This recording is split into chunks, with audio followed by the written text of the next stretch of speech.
ఆయన కూడా ఎప్పుడు టికెట్ నాకంటే నాకేంటంటే నాకు విజయవాడ అంటే పిచ్చ ప్రేమ. మీ అందరికీ కూడా తెలుసు అది ఆ విషయం. విజయవాడ అంటే పడి చచ్చిపోతాను నేను. నాకు కావాల్సిన విజయవాడ డెవలప్మెంట్, విజయవాడ ప్రాంత ప్రజలు మంచి చేయడం. అందుకే టాటాను తెచ్చిన గట్టిగా ఆయన కాళ్ళు పట్టుకుని నువ్వు వద్దు చంద్రబాబు నాయుడు గారు ఆఖరికి విమానాశ్రయం కూడా నేనే ఎందుకంటే ఆయన 5,000 ఎకరాల్లో ఇక్కడ కట్టుకుందాం అంటున్నాడు ఈ నారాయణ యూనివర్సిటీ దగ్గర. సార్ అది అవ్వదు. తన ముందు ఒక మన మినిస్టర్ కూడా, మన మినిస్టర్ ఉన్నారు సివిల్ ఏవియేషన్, సెంటర్ ఒప్పుకుంటుంది జైట్లీ గారు వాళ్ళు. అంటే నాకు సపోర్ట్ అవ్వాలి వెంకయ్యనాయుడు, సుజనా చౌదరి గారు. లేకపోతే ఆ ఎయిర్పోర్ట్ కూడా ఉండేది కాదు. సో ఆయన మా విజయవాడకి నిజం చెప్తున్నా, మీరు కూడా మేము ప్రెస్ కాబట్టి మీరు కూడా తీయండి. 2014 నుంచి 2019 వరకు విజయవాడకి ఒక 100 కోట్ల రూపాయలు చంద్రబాబు నాయుడు స్టేట్ గవర్నమెంట్ ఇచ్చింది చూపిస్తుంది. నేను తీసుకొచ్చిన సెంట్రల్ గవర్నమెంట్ ఇచ్చాను, ఇంక్లూడింగ్ టాటా ట్రస్ట్ కానీ ఏమన్నా కానీ. అరుణ్ గారు తెలుసు టాటా ట్రస్ట్ అంత చేసాం మేము గంటలో అన్ని విలేజెస్లో. అలాగే ఫ్లైఓవర్స్ కానీ ఏమన్నా కానీ అది నేను కేవలం తెచ్చింది. ఆయన ఒక 100 చెత్త ఆయనకి విజయవాడ పట్ల చిత్తశుద్ధి లేదు. ఆయన ఏంటంటే షాజహాన్ తాజ్మహల్ కట్టాను, నేను అమరావతి కట్టాను. షాజహాన్ తాజ్మహల్ కట్టాడు కదా, ఎవరు కట్టారు తాజ్మహల్ అంటే షాజహాన్. అమరావతి ఎవరు కట్టారంటే చంద్రబాబు కట్టాలన్న ఇది తప్ప విజయవాడ పట్ల ఆయన చిత్తశుద్ధి లేదు. నాకు తెలిసినది ఒక 100 కోట్లు కూడా 2014 నుంచి 2019 వరకు విజయవాడ అభివృద్ధి కోసం చంద్రబాబు నాయుడు ఇచ్చింది లేదు, చేసింది లేదు. నేను మొదటి నుంచి చెప్తున్నా. నేను ఆయన చెప్పేవాడు sir Vijayawada is a reality, Vijayawada is a reality. Amaravati is your dream which has to be converted in to a reality. అది అవర్ సార్ గిఫ్ట్ సిటీ కట్టారు. ప్రధానమంత్రి ఇంకా చాలా ఇబ్బంది ఉంది అక్కడ. ఎకానమీ అంటే అప్స్ డౌన్స్ ఉంటాయి. ఒక ఢిల్లీ వదిలిపెట్టి, ఎన్సీఆర్ వదిలిపెట్టి, అహ్మదాబాద్ వదిలిపెట్టి, బాంబే వదిలిపెట్టి, పూణే వదిలిపెట్టి, చెన్నై, బెంగళూరు, హైదరాబాద్, కోల్కతా వదిలిపెట్టి అమరావతి ఎందుకు వస్తారు సార్? ఎవరన్నా దేనికి వస్తారు? ఇవన్నీ అవ్వవు సార్. ముందు విజయవాడ, గుంటూరు ఇవన్నీ చేసుకున్నాం అని చెప్పి ఎన్నో సందర్భాలు కన్సల్ట్ అయ్యాను. కానీ ఫస్ట్ టైం నేను ఎంపీని, నీకేం తెలియదు అని చెప్పి నన్ను తోస్తే వాళ్ళు ఓకే నా పని నేను ఏదో సెంట్రల్ గవర్నమెంట్ తెచ్చుకున్నా, నా విజయవాడ కోసం చేసుకున్నా, ఓకే నేను హ్యాపీ, నా విజయవాడ ప్రజలు హ్యాపీ. నన్ను వాళ్ళు ఓన్ చేసుకున్నారు, వాళ్ళు నేనేం చేసుకున్నా. రెండోసారి ఎంపీ కూడా నన్ను గెలిపించారు.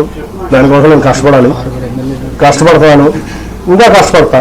సో నేను అనేది ఏంటంటే నేను ఎప్పుడు ఆయన్ని టికెట్ అడగలా, ఈయన్ని టికెట్ అడగలా. సో నేనైతే జగన్ గారితో సేల్ చేద్దామని చెప్పి నిర్ణయించుకున్నా.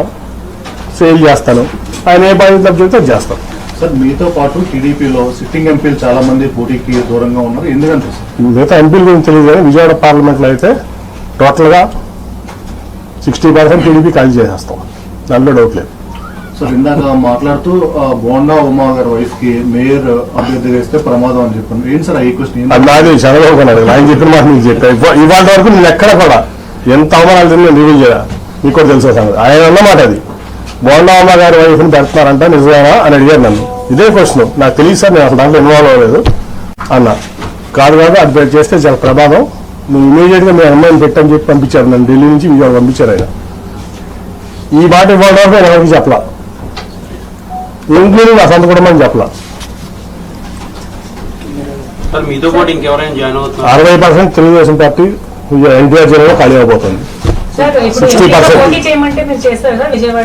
ఏదైనా నేను జగన్ గారితో కలిసి ప్రయాణం చేయడానికి నిర్ణయించుకున్నా. ఆఫ్టర్ మై రిజిగ్నేషన్ నేను మానసిక ఉపచారం చేయను కొంతమంది లాగా, మీకు అర్థమవుతుంది ఎవరు.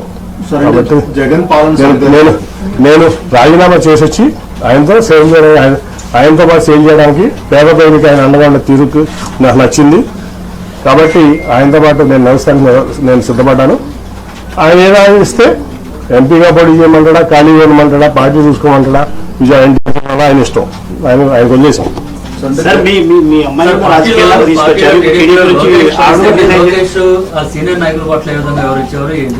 సరే అవన్నీ చెప్పనా, ఒకటేది చెప్పనా. ఇప్పుడు లోకేష్ గారు పాదయాత్ర ఏంటంటే ఏ రైతు ఉన్నారు పాదయాత్ర చేయడానికి? ఆయన గెలిచిన ఎమ్మెల్యేనా, గెలిచిన ఎంపీనా? ఏ రైతు ఉంది అంటే చంద్రబాబు నాయుడు గారు కొడుకు కాబట్టి ఓడిపోయినా గెలిచినా నువ్వు ఎట్లా అయినా సరే పార్టీ మీ నాన్నగారిది కాబట్టి నువ్వేం చేస్తావా? ఏం త్యాగం చేసావు ఈ సమాజం కోసం, ఈ రాష్ట్రం కోసం? నువ్వు ఒక ఎంపీ వచ్చి నువ్వు ఓడిపోయిన ఎమ్మెల్యే, నువ్వు ఒక ఎంపీ వచ్చి నీకు జీహుదు రావాలా?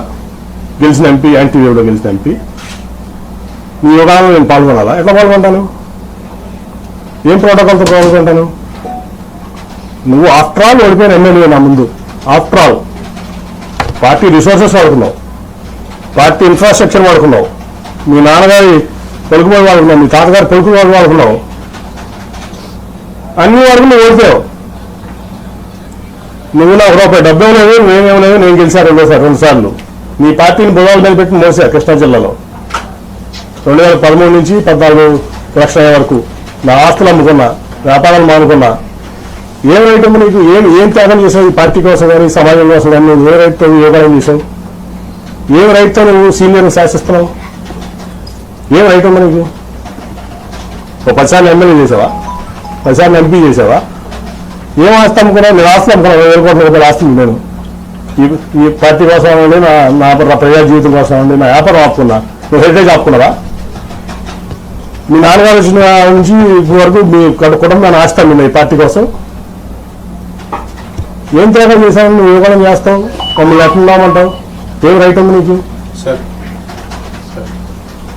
జనసేన టీడీపీ కలిసి రేపు ఈ పొత్తులో భాగంగా పోటీ చేయబోతున్నారు. జగన్ ఒంటరి చేస్తామని చెప్పి పవన్ కళ్యాణ్ కూడా మాట్లాడుతున్నారు. సార్ నేను చెప్పనా, ఆల్రెడీ మీ ఢిల్లీ ప్రెస్ ఎప్పుడో రిపోర్ట్ చేసింది సంవత్సరాల క్రితం అనుకుంటా. 40 సీట్ల కంటే ఎక్కువ రావట్లే కూటమికి. చెప్పండి, మళ్ళీ చెప్తున్నాం ఇంకోసారి. ఢిల్లీలో నేను సంవత్సరం క్రితం చెప్పి మళ్ళీ అదే చెప్తున్నా. అర్థమైందా?